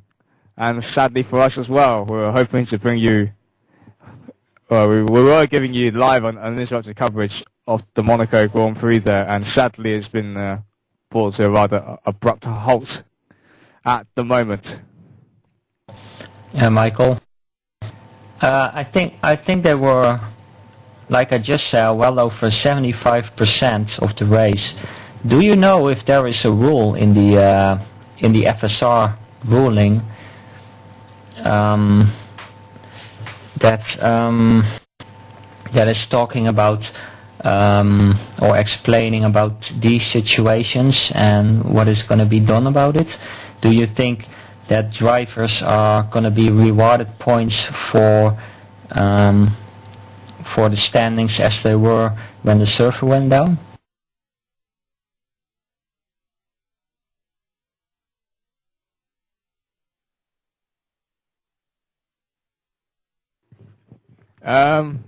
He got me there, Timon. I don't know offhand. Yeah, it's no problem, Michael. I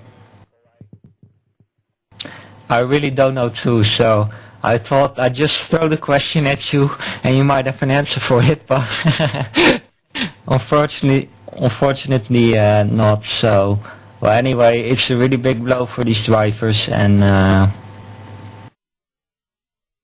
yeah, I just fired the question to Mark Boss, who is one of the World Series Pro marshals and assistant race director, and he would think so, that the 75% distance ruling applies to this, although he isn't 100% confirming it. He's just saying what he thinks at the moment, and he even says the server appears to have just died for no apparent reason.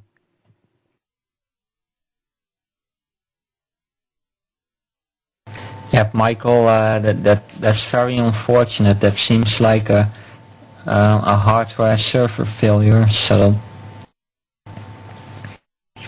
and sometimes it just happens, and usually happens when the server is on the full load. So,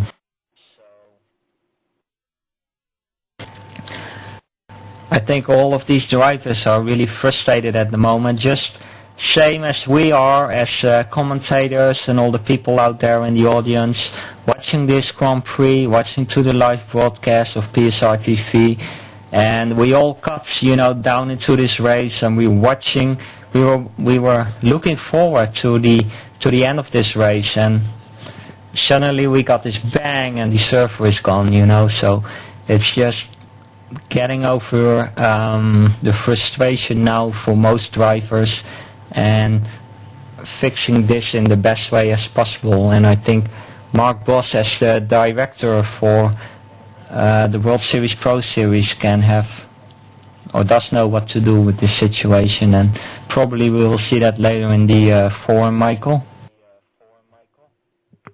Yeah, I'm sure we will.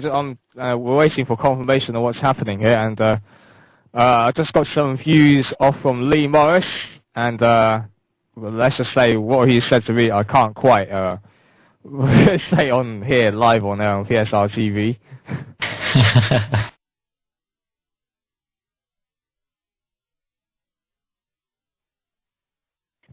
And incidentally, Mark Albers has stalled his engine, so clearly he doesn't feel the need to run the auto clutch in the World Series Pro.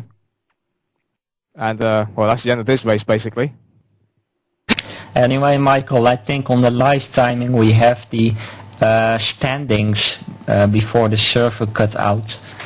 So we see Dave Carr-Smith in P1 with Dimitri Demanis in P2, Mindegas Columbus in P3, Lucas Euler in P4, Wayne White in P5, Nick Rowland in P6, Jack Keithley in P7, Sammy Sikorsky in P8, Ben Phillips in P9, Clayton Nelms in P10, Cyril Welch Muller in P11, Rasmus Stelly in P12, and the last two guys are P13 Philip Estrada and 14 Dame Newmain, and the top 15 gets awarded points, so they all get a bunch of points. What do you think, Michael? Are these drivers going to be happy? Well, I'm looking on the forum now, and one word sums it up. There will be no. They're not happy, and no doubt. I don't think you'd be. I think you'd be unhappy as well, Timon. If that was you racing, driving your heart out, only for the server to stop. Yeah, definitely, Michael. This is the worst thing that can happen. But I think it also depends a bit who you are, because Dave Carr-Smith was in the lead, and he was definitely, as you said, having some problems with his brakes probably. He was hitting the apex on the inside and losing much time on Dimitri Demanis behind him. So if we would have finished the race, Dimitri Demanis would probably have gotten the victory, and Lucas Euler would probably have gotten Mindegas Columbus for P3. So it just, depends in what position you are at that moment when you did your pit stops, and but this server failure could have happened much earlier. It could have happened in lap 72 when everything was different. So it's just one big gamble, and the results we have now is just the position they were in at that time. So it's just, this couldn't be predicted by anyone, I think, Michael. No, and Tom Ely is blaming the absence of Brian that the server died tonight. It died in disgust, he's saying, so no Brian. That's what Tom Ely is saying to me right now. Oh, Mike.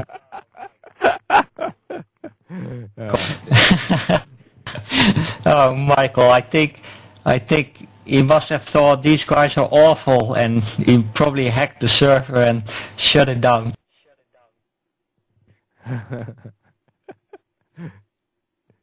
We're getting get Brian back in the booth campaign. Oh no, he will be back for Monaco, for Turkey, I'm sorry.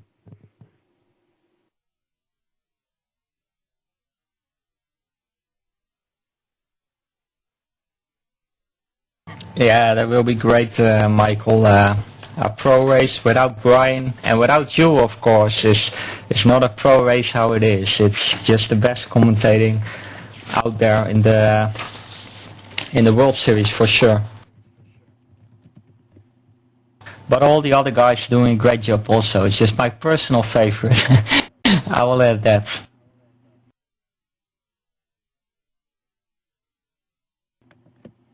Right, thank you, Timon. Anyway, we're just waiting to give you an update here about the race, regarding the race. We're just waiting for the final word from the race directors on what's going on here, while me and Timon just carry on talking. And well, I have to say, it's a rather timely server collapse of Dave Carl Swift, as he was on the brink of being passed by Dimitri Dimassos, I have to say.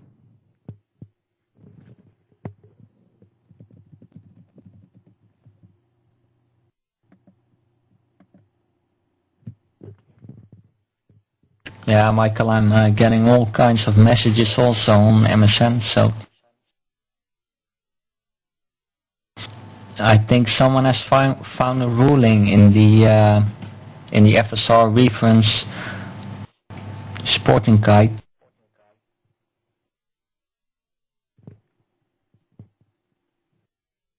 Okay, I will try to quote this, and I will just add, I got this through MSN, so I don't know if this is 100% right, and if it isn't, we apologize for that.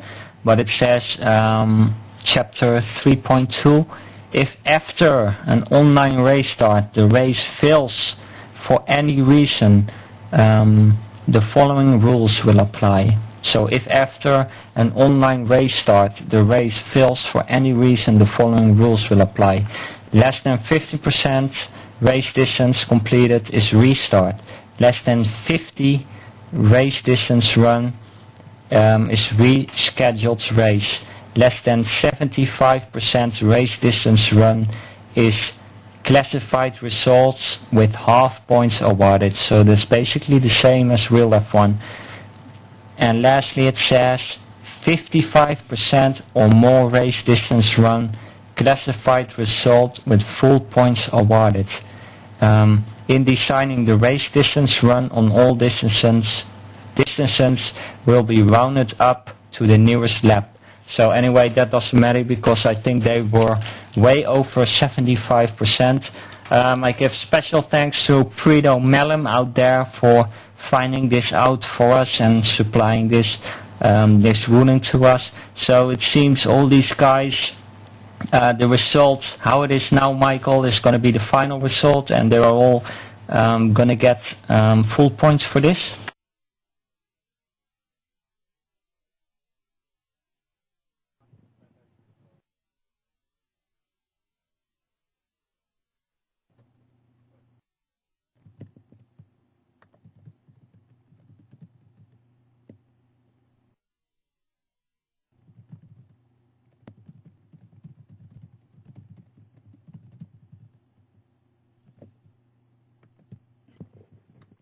Yeah, sorry for the delay, Timon. Just having a chat with Mark Boss, the assistant pro race director,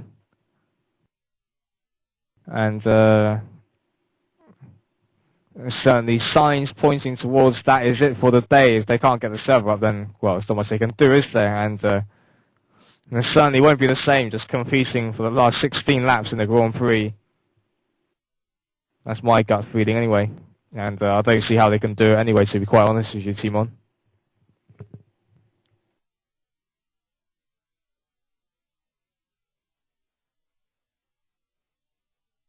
Yeah, definitely, Michael.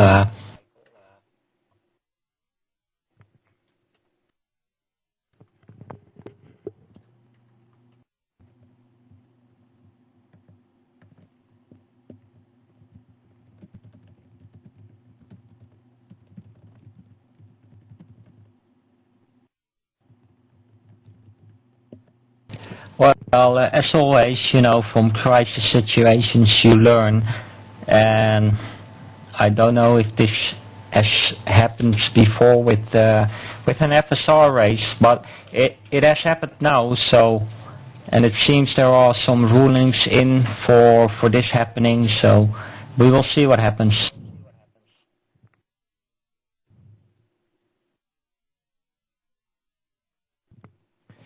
Yeah. And well, I've been given the a word from Mark Boss that it is over for today. So lap 62. Well, they were on lap 62 when the server collapsed, so I'm guessing they'll take the results from lap 61. And I think that would be the last lap they completed. The last completed lap that the leaders completed.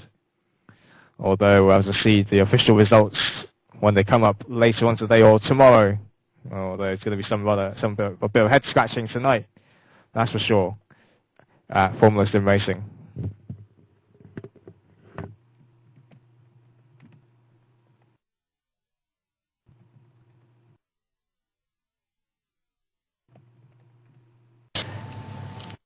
Yeah, Michael, so I will repeat the standings one more time again, how they were on lap 61, and there's Dave Carr-Smith in the lead, with Dimitri Dematis in second.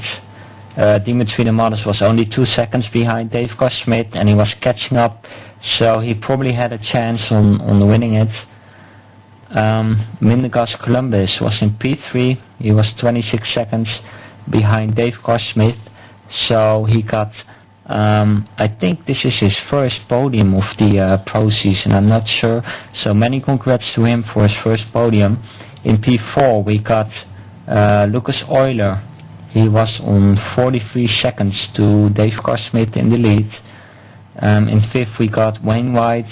In 6th we got Nick Rowland, who done a great job to run through the field and to end up in P6. So great job to Nick, well done. In 7th we got Jack Keithley, who was running for a long time in P3 earlier in the race, and he was defending hard versus Dimitri Dematis, while Lucas Euler and Dave Carr-Smith were leading. So anyway, he got some trouble. He ran into a back marker, he had to pit and everything. So, but he still ended up in P7. So a great performance by him. Well done, Jack, in P7. In 8th we got Sammy Sikorsky rounding up the top 8. In 9th we have Ben Phillips. In 10th we have Clayton Nelms. In 11th we have Saurel Wertmuller. In 12th we have Rasmus Tally, who also had a very unfortunate race with many incidents. In 13th we have Philip Estrada. Rounding up the people who were running at lap 61 is Damien Dane Humane, rounding up the top 14.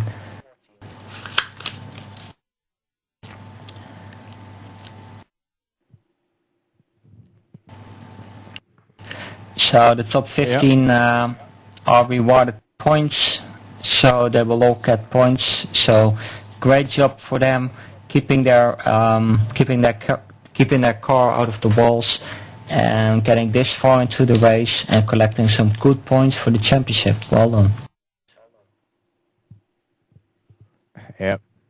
And Nick Rowland has come in for a chat with the World Series ace commentator and the World Series pro driver. A team switch for you, Nick, from Top Motorsports to Hancock Grand Prix, and that race seems to be going quite well for you. Second half was. Start wasn't. No, not in the slightest. The lag at the start of the race was unreal. Off the line was so difficult. The cars warping everywhere. You just try to find a gap.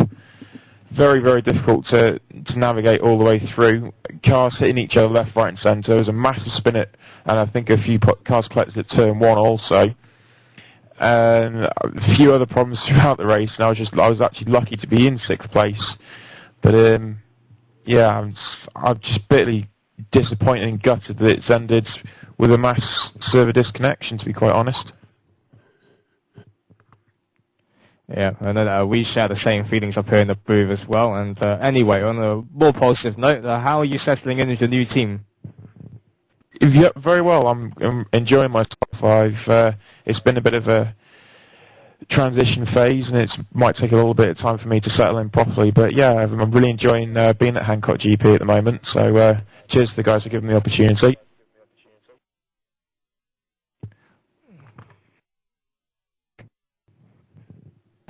Yeah, definitely, Nick. First of all, congratulations to you. You've done a great job today. Your pace seems to be really well. So what happened to you in the qualify? Did you miss out on the top 10 or?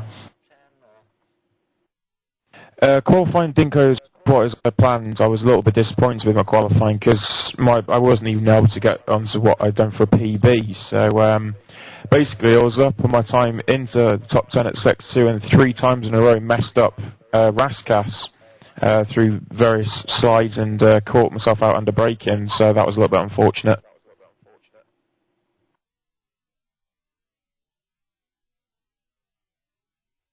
Yeah, I can hear you there, very much so under pressure laps. So in the race, do you think you had any chance to get up higher than P6 if the server didn't disconnect? Well, regardless of the server, I don't know if you saw it on the broadcast, but I was held up massively in my first pit stop. There was I think there was a fast and speed car in my pit box, the same pit box. And it's just happened again, and another week goes by where pit boxes cause controversy and eventually cost people positions and points, and it's just a joke at the end of the day. And yeah, I honestly think I could have been higher. Yeah, Nick, definitely so. I think we saw that on the broadcast, and we were very surprised by that, but we also saw that with a few other guys out there. So it's terrible that is happening, and also together with the lag issue, it's really taking on blow on the racing. So hopefully they can sort it out soon. Anyway, many congrats to you, Nick, and thank you for this great interview of you and coming here into the broadcast booth. Cheers, guys. Thanks very much. Yep. Thanks very much, Nick, and hopefully the World Series Ace race will be as exciting as we were having for the 62 laps of tonight's unfinished Monaco Grand Prix. So rather unfortunate, but anyway, now I'll ask my co-commentator Timon Bolier for his final thoughts before we end tonight's broadcast transmission. Yeah, Michael, thank you very much. I want to thank everyone in the Pro Series, all the drivers tonight for the race they have given to us. It was a great race until the server went down. There was a lot of action on the track. There were many back markers who made a bit of a mess and took out high position drivers during the race. So there was a bit of a blow. Also the lag, as mentioned earlier, and the double pit boxes. But hopefully that, on a positive note, that can all be fixed for future races. And well, as usual, the pro season is really exciting. Dave Carr-Smith came back for one race. He won this race just by 2 seconds to Dimitri Demados in lap 61. So it will be a great win for the backmarker brigade. Their first one, as you said, Michael, and also the first one debuting in the World Series Pro Series. So many congratulations to them. I think they will be drunk throughout the next days, so be sure to invite us all. Anyway, I had a great time, and I just really hope, not only for us and everyone who is watching this broadcast out there, but also the drivers on the track, that this situation really improves. But I'm sure all the guys behind the screens are working hard trying to solve all these problems. So anyway, thanks to you all out there. Thanks very much to Michael. Thanks very much to Kate Gell, who is always there in the background, like Michael said earlier, doing all the cameras, doing all the server work, and that's just amazing. So many thanks to you all, and also thanks to Nick for coming into the broadcast booth and giving a great interview. Thank you very much all. Thanks very much, Timon. Anyway, and time to bring this broadcast to an end, but tomorrow morning, nice and early at 10 AM GMT will be the World Series Advanced race. And then at 1500 hours GMT will be the World Series Ace for the Monaco Grand Prix for their series. And then, as always, action kicks off at 5:30 GMT time for live and uninterrupted coverage of all the qualifying sessions for the UK2.net World Championship Series, where I'll be in the booth once again, along with Hacksaw Jack Nichols, and Phil Roberts will be down the pit lane, giving you all the latest information. Nick Rowland and Dennis Hill will be in the booth once again for World Series Ace, and let's hope Dennis doesn't confuse Kovalainen with Stefan Rauch this time in the booth. And World Series Advanced will be having Marco Vanderbrump, and Simon Smith should be in there as well. But we hope you enjoyed tonight's coverage of the Monaco Grand Prix. Unfortunately, it didn't end in the way we wanted to end. I'm sure the drivers didn't want it to end that way either. But hopefully tomorrow will be a better day for Formula Sim racing. And no doubt, well, us commentators will be having a good night's sleep, but I highly doubt the admins will be having much sleep tonight. But I hope you viewers out there have a good night, and see you all tomorrow.